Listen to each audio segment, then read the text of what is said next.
Hello friends, good evening everyone. So today we will start with the induction and management of airway of the obese patients. So usually while taking a obese patient for a surgery, we have to check the theater table and the weight allowance of the table must be checked, and in the operation theater enough trained staffs should be there, and we have to use correct sized BP cuff. If a venous cannulation is difficult, then we can put a central line for those patient. If there is rapid hemodynamic changes, then we can go for invasive arterial blood pressure monitoring. So the surgery is postponed if NIBP is impractical in some cases, and also invasive arterial BP also cannot be done, so we can postpone the surgery. So usually the obesity is associated with a difficult mask ventilation and also difficult intubation. So so our commonly used anesthetic drugs will cause a pharyngeal collapse in obese patients. So we have to be evaluate carefully about the airway. Like we have to evaluate carefully about the airway in the obese patients. So there will be like they will be having a sleep apnea, limited neck movements, limited mouth opening, large tongue, and a short thyromental distance in obese patients will increase the risk for a difficult airway. And also while mask ventilating, there will be gastric insufflation which will lead to regurgitation and aspiration of the stomach contents. So the fiber optic is recommended in obese patients. So emergency tracheostomy is difficult in this patient, and we have to do fiber optic intubation in this patients. So we can give ramp position in this patients. That is giving the support of a pillow underneath the shoulder. So use of a 30-degree reverse Trendelenburg position will be useful during pre-oxygenation, induction, and the emergence. So we can use a short handle, that is a stubby handle, in case of a direct laryngoscopy is planned, and also the difficult airway cot should be ready in this patients. About volatile agents, whatever the volatile agents we are using, it should be insoluble in blood for a faster induction and a faster recovery from the anesthesia. The volatile agents should not have any metabolic degradation, and they should have low lipid solubility. So nitrous oxide is preferred as it is having very rapid elimination and analgesic qualities. Isoflurane is very cheaper compared to desflurane and sevoflurane, but it is having a longer washout period, and by using isoflurane there will be slow awakening as compared to other agents. And also desflurane has a low partition so next agent, desflurane, has a low partition coefficient, so it will allow for a faster washout and elimination, so it produces a faster awakening.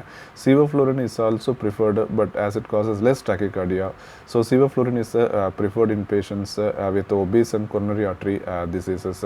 So if you want a faster awakening, then choose desflurane. If the patient is having coronary artery disease, then choose sevoflurane. So what are the intraoperative management of obese patients, and what are the American Society of Anesthesiology task force for obstructive sleep apnea? Usually we have to avoid long acting drugs like morphine, diazepam, and pancuronium. We have to avoid those drugs. We should use only the short acting drugs like fentanyl, propofol, and midazolam, because long acting drugs can cause airway collapse post operatively. So the superficial procedures can be managed with local anesthesia and peripheral nerve blocks. So sedation, we can use sedation with maintenance with continuous positive airway pressure. So general anesthesia with a secure airway is preferable, and also IPPV may be needed for a short procedures. So the high inflation pressure is required due to decreased compliance of the lung and increased resistance. ETCO2 monitoring will guide the adequacy of the ventilation. So the muscle relaxant is used in guidance with the peripheral nerve stimulator, and also increased perioperative risk from obstructive sleep apnea can be can be eliminated while extubating the wide awake state, and full reversal of the neuromuscular block should be verified before extubation, and the extubation and recovery should be carried out in lateral and the semi-upright positions. Central neuraxial blocks can be used for peripheral procedures. So the post-operative shivering, it increases the oxygen consumption and increases the cardiovascular stress. So the effective temperature maintenance is important as it reduces the post-operative wound infection. So the forced warm air blankets and the so as these patients are more prone for hypothermia and shivering. So we can use the forced warm air blankets and the fluid warmers. They are effective in prevention of a perioperative hypothermia. So what are the intraoperative monitoring for obese patients? So invasive hemodynamic monitoring is indicated in this patients with congestive heart failure, renal insufficiency or severe pulmonary hypertension. Preoperative echo will decide on indications of invasive hemodynamic monitoring, and NIBP is unreliable due to lack of a proper cuff most of the time in our OTs. So invasive arterial BP is preferred in this patients, and blood volume is reduced to 70 ml per kg. CVP is monitoring is helpful with large blood losses, and the CVP monitoring error will occur if there is an underlying cardiac dysfunction, right ventricular hypertrophy or core pulmonale, and if a CVP cannot be measured, we can use a urine output as a satisfactory measure.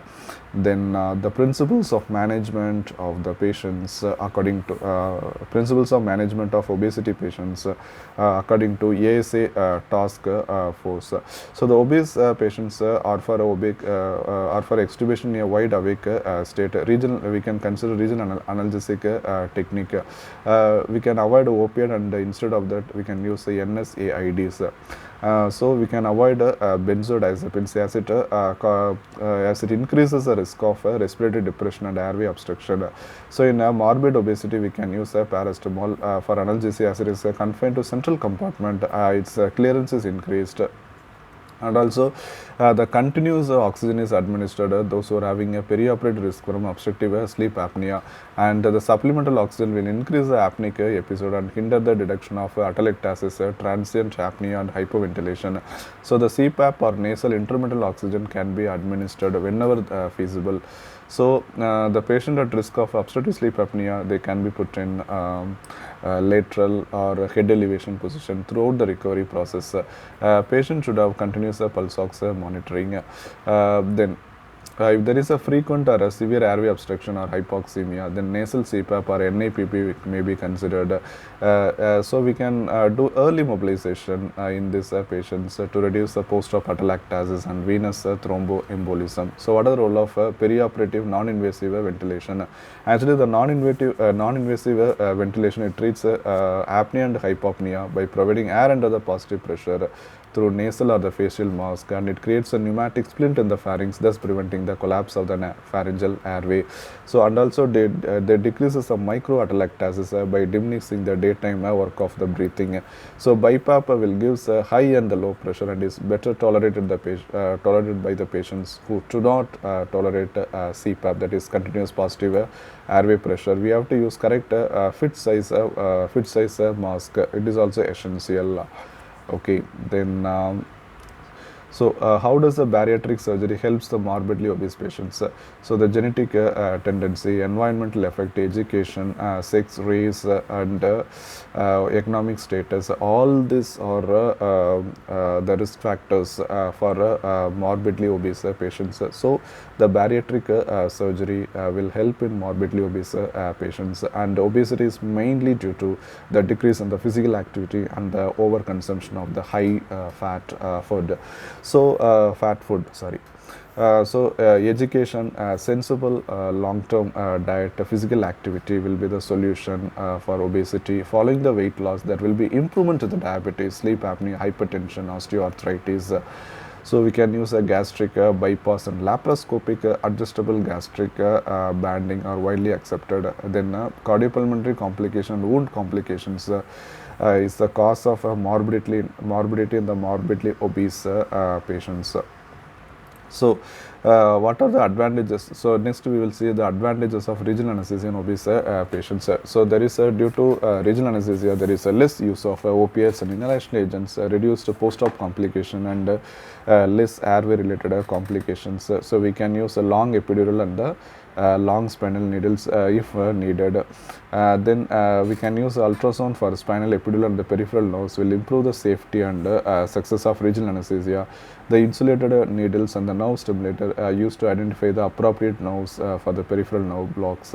Then a neuraxial spread is related to the body mass index. So what will happen? Due to increased abdominal pressure will shift the blood from inferior vena cava to the epidural venous system, thus decreasing the volume of the epidural and the subarachnoid space. The epidural fat reduces the capacity of the epidural space that results in higher block. For epidural and spinal, local anesthetic dose is reduced by 25 to 30%. So the blocks extending above the T5 can cause cardiovascular collapse and all the resuscitation equipment should be ready. So what are the pharmacokinetics in obese patients? So volume of distribution is affected due to decreased fraction of the total body water. There will be increased adipose tissue, increased lean body mass, altered tissue protein binding, increased blood volume and the cardiac output, and also increased concentration of the free fatty acids, cholesterol and organomegaly. So the plasma protein binding. So absorption of the lipophilic drugs to the lipoproteins, and so increased free drug is available. So the plasma albumin is unchanged, increased alpha-1 acid glycoprotein. So what about the drug clearance? It is affected by increased renal blood flow, increased GFR, increased tubular secretion, decreased hepatic flow in congestive cardiac failure. Highly lipophilic drugs such as barbiturates and benzodiazepines, so increase in the volume of distribution for obese individuals. Less lipophilic compounds have little or no change in the volume of distribution. So the remifentanil, which is highly lipophilic but no significant change in the volume of distribution. So the absolute volume of distribution is unchanged and the dosage is calculated on the basis of the ideal body weight. So drugs with a weak or a moderate lipophilicity can be dosed more accurately on the lean body mass. So 20 to 40% of the total body weight is increase in the lean body mass, and 20% of the estimated ideal body weight is sufficient for extra lean mass. So non-depolarizing muscle relaxants can be dosed in this manner. So succinylcholine is calculated using the total body weight. Majority of the anesthetic drugs are lipophilic, and increased volume of distribution is seen for lipophilic substances. So volume of distribution of water soluble drugs is less affected by the obesity. So what are the management in the obese obstetrical patient? The increased risk of chronic hypertension, pregnancy induced hypertension, that is preeclampsia, then diabetes, 2 to 8 fold increase in the diabetes, high incidence of increased labor, assisted deliveries and cesarean section, weight gained maternal diabetes, increase the risk of fetal macrosomia. Then there is a possibility of the greater blood loss during cesarean section, long surgery, and incidence of post-op complications are higher. So the succinylcholine is calculated using the total body weight. Majority of the